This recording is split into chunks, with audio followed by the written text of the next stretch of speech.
Hello friends, நம்ம favourite serial அடுத்து என்ன சுவாரஸ்யமாக நடக்குதுன்னு பார்த்தீங்கன்னா, இந்த ரஞ்சிதா இருக்கா இல்லையா, அவள் சரியான லூசு போலைங்க.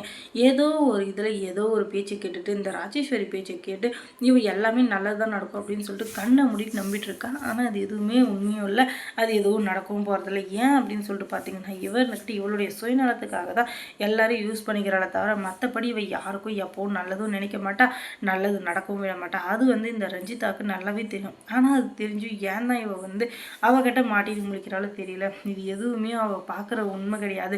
இப்போ பாலைவனத்தில் காணல் நீர் அப்படின்னு சொல்லிட்டு ஒன்று பார்க்குறோம் இல்லையா, இருக்கிறது மாதிரியே தெரியும் ஆனால் இருக்காது அப்படின்னு சொல்லிட்டு, அந்த மாதிரி தான் இவகிட்ட பாசம் இருக்கிற மாதிரியே இருக்கும் ஆனால் எதுவும் இருக்காது. எல்லாமே பணத்துக்காக தான்.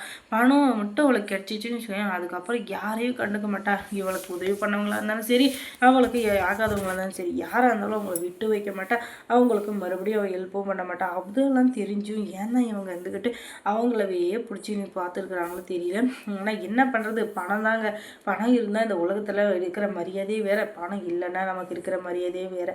அது எந்த சூழ்நிலையில் எப்படி இருக்குது அப்படின்றதெல்லாம் முக்கியம் இல்லை, ஆனால் பணம் இருக்கா அதுதான் முக்கியம். அப்படிப்பட்ட சூழ்நிலை இருக்க இந்த ரஞ்சிதா வந்துக்கிட்டு எப்படி இருந்தாலும் நம்ம இவங்க கூட இருந்தாகணும். நம்ம விஜயை நம்பி போயிட்டோன்னு வச்சுக்கோங்க, ஒருவேளை அவர் கல்யாணம் பண்ணிக்கலைன்னா அதுக்கப்புறம் நம்ம சோத்துக்கு சிங்கி அடிக்க வேண்டியதுதான். அதுக்கப்புறம் யார்கிட்ட போய் எனக்கு சாப்பாடு வேணும், துணிமணி வேணும் அப்படின்னு சொல்லிட்டு கேட்குறது, யாரும் கொடுக்க மாட்டாங்க.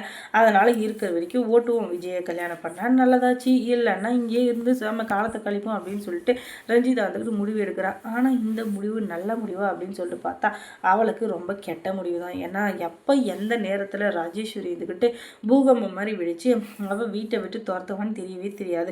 அதெல்லாம் தெரிஞ்சு ஏன்னா இந்த ரஞ்சிதா அங்கேயே இருக்கான்னு தெரியல. ரஞ்சிதா, இப்போவே நீ அந்த வீட்டை விட்டு ஓடிடு.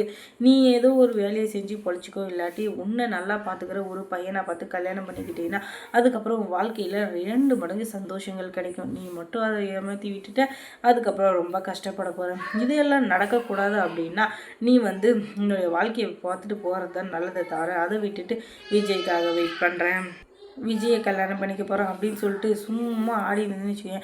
கடைசியில் உனக்கு இந்த கல்ல உண்டைன்னு சொல்லுவாங்க பார்த்தியா, கல்ல உண்டை அது கூட உனக்கு மிஞ்சாது. அதுக்கப்புறம் நீ அம்மா தாயே அப்படின்னு சொல்லிட்டு ரோடோட அலைய வேண்டியது தான். ரஞ்சிதா, இப்போவே கொஞ்சமாச்சும் முழிச்சுக்கோ அப்படின்னு சொல்லிட்டு நம்ம அட்வைஸை கொடுத்தாலும் அவள் அதெல்லாம் கேட்குற இடத்துல இருக்காளா, அதெல்லாம் இல்லைங்க. அவள் இருந்துக்கிட்டு புதுசாக ஒரு அவதாரம் எடுத்திருக்கா. அது என்ன அப்படின்னு சொல்லிட்டு பார்த்தீங்கன்னா, நம்ம ஏன் இங்கே அங்கேன்னு சொல்லிட்டு இது பண்ணிட்டுருக்கோம், நம்ம நேராக கமிஷனர்கிட்டயே போயிடுவோம். கமிஷனர்கிட்ட எல்லா உண்மையும் சொல்லிவிட்டு அதுக்கப்புறம் இப்படி தான் நடந்துச்சுன்னு சொல்லிட்டு நம்ம விஜய்க்கு ஆதரவாக பேசிட்டு இருந்தோம்னு வச்சுக்கோங்க, அதுக்கப்புறம் அவங்களே நம்மளை சேர்த்து வச்சிருவாங்க. இந்த பொண்ணு உங்கள் மேலே இவ்வளோ அக்கறையாக இருக்கானா, இந்த பொண்ணை விட உங்கள் வாழ்க்கை துணையை வேறு யாரும் இருக்கவே முடியாது அப்படின்னு சொல்லிட்டு போலீஸ் சொன்னாங்கன்னா அதுக்கப்புறம் மாமா நம்மளை கல்யாணம் பண்ணிக்குவார், அதுக்கப்புறம் நமக்கு எந்த பிரச்சனையும் இல்லை அப்படின்னு சொல்லிட்டு இவங்க கிட்ட ஒரு தப்பு கணக்கு போட்டிருக்காங்க.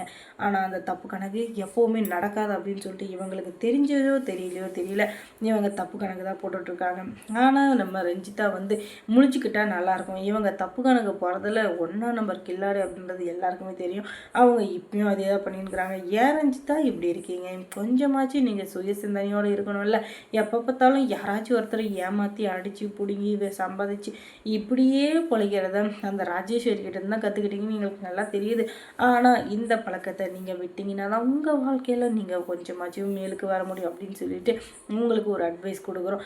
ஆனால் அவங்க அதை கேட்பாங்களா, கண்டிப்பாக முடியவே முடியாது. அவங்க இருந்துக்கிட்டு ராஜேஸ்வரி அவங்க தான் நம்மளை காப்பாற்றுற தெய்வம் அப்படின்னு சொல்லிட்டு அவங்க மண்டைக்குள்ளே யாரும் ஆணி எடுத்து அடித்து வச்சுருக்காங்க. அதனால் அந்த இது எப்போவுமே அவங்கள விட்டு மாற போகிறதுல மாறவும் முடியாது.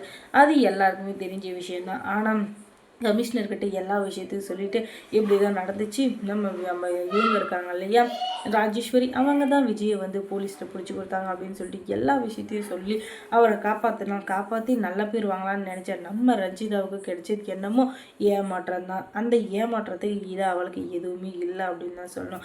அதுக்கப்புறம் மல்லி சீரியலில் என்ன சுவாரஸ்யமாக நடந்திருக்கும் நீங்கள் தெரிஞ்சுக்கணுன்னா நம்ம சேனலை சப்ஸ்கிரைப் பண்ணுங்கள். அதோட பக்கத்தில் இருக்க அந்த பெல் ஐக்கானை கொஞ்சம் கிளிக் பண்ணி விடுங்க. தொடர்ந்து இந்த சேனலுக்கு சப்போர்ட் கொடுங்க. Thanks for watching.